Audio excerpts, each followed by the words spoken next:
নগর উন্নয়ন দপ্তরের তরফে নতুন করে কলকাতায় খসড়ায় পুনর্বিন্যাস করা হবে ওয়ার্ডগুলিকে, কলকাতা এবং হাওড়া তার সঙ্গে রয়েছে। গোটা বিষয়টা নিয়ে কি বলবেন, মানে কিভাবে সাজানো হতে পারে বা কি কি সুবিধা হবে এই ওয়ার্ড যেভাবে বাড়ানো? প্রথম আজকে ওয়ার্ডগুলো বাড়ানো হয়েছে 144 থেকে 209 করা হয়েছে, কারণ কি যাতে পরিষেবাটা ঠিক করে দিতে পারি, তারপর তো সাজানো।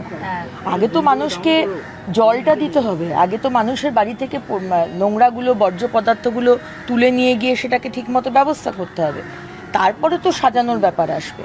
আমরা দেখেছি বিরাট বড় ওয়ার্ড, তাতে কাউন্সিলর যা টাকা পায়, একটা ছোট ওয়ার্ড তাতেও কাউন্সিলর সেই টাকাই পায়, যদিও বা এই 15 বছর কোনো কাজই হয়নি যত টাকাই তারা পাক।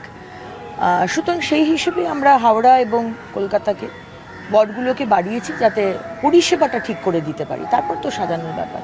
বিভিন্ন স্কুলে, রাজ্যের সরকারি বিভিন্ন স্কুলে রানী লক্ষ্মীবাই আত্মরক্ষা প্রশিক্ষণ দেওয়া হচ্ছে প্রায় 15,000-এর বেশি স্কুলে।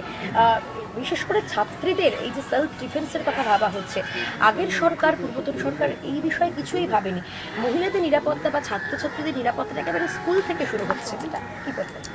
দেখুন, মহিলাদের নিরাপত্তা নিয়েই তো আগের সরকার কিছু ভাবেনি। যদি ভাবতো তাহলে তো ডক্টর অভয়ার কাণ্ড হতো না, তাহলে জয়নগরের কাণ্ড হতো না, তাহলে পার্ক স্ট্রিট বা কালিয়াচক কালিয়াগঞ্জের ঘটনা হতো না।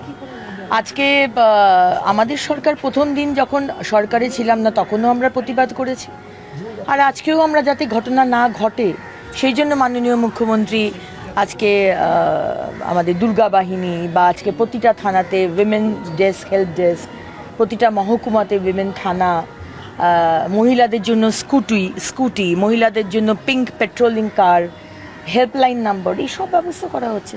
ইচ্ছেটাই আসল, আগের সরকারের ইচ্ছে ছিল না, কারণ যারা খুন করেছিল, যারা করেছিল তারা তো সবাই কি তৃণমূলের ক্যাডার ছিল। এখন তাদের এগেনস্টে কি করে মমতা ব্যানার্জি কেস দেন, পুলিশকে দিয়ে ধরান?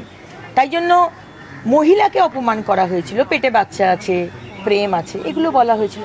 আমাদের তো আর সব কিছু ভোট ব্যাংক দিয়ে ক্যালকুলেশন হয় না, তাই আমরা মাননীয় মুখ্যমন্ত্রী যা কথা রেখেছেন, যা কথা দিয়েছিলেন সেই কথাই রাখছেন। দিদি, কালকে এই প্রসঙ্গে একটুখানি একটু বলি, আগামীকাল 9ই আগস্ট, তো 2 বছর পূর্ণ হচ্ছে। আমরা জানি যে নতুন সরকার আসার পরে নতুন গঠন করা হয়েছে এসআইটি, কি বলবেন?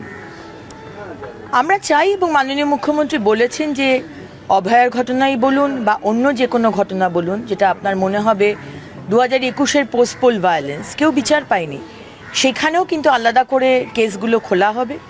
এবং আমাদের দময়ন্তী সেনজি উনি আছেন এই কমিটিতে, ওনাকেও কিছু কেসের কথা আমি বলেছি। সুতরাং রেহাই কেউ পাবে না, রেয়াত কেউ পাবে না। সুমিত্রাকে ডাকা হয়েছে আজকে ভবানী কালকে ঋতব্রত উনি বলছেন যে সুমিত্রায় বোধহয় উনি আশঙ্কা প্রকাশ করেছেন উনি বোধহয় মারা গেছেন, এদিকে আজকে তলব করা হয়েছে।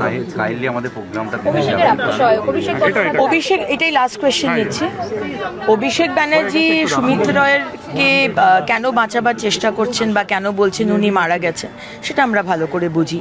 ইনফ্যাক্ট সুমিত্রা রায়কে বলা যে উনি মারা গেছেন আর অভিষেক ব্যানার্জির বাইরে চিকিৎসা করতে যাওয়ার জন্য সুপ্রিম কোর্টে যাওয়া, দুটো বোধহয় কোথাও ইন্টাররিলেটেড।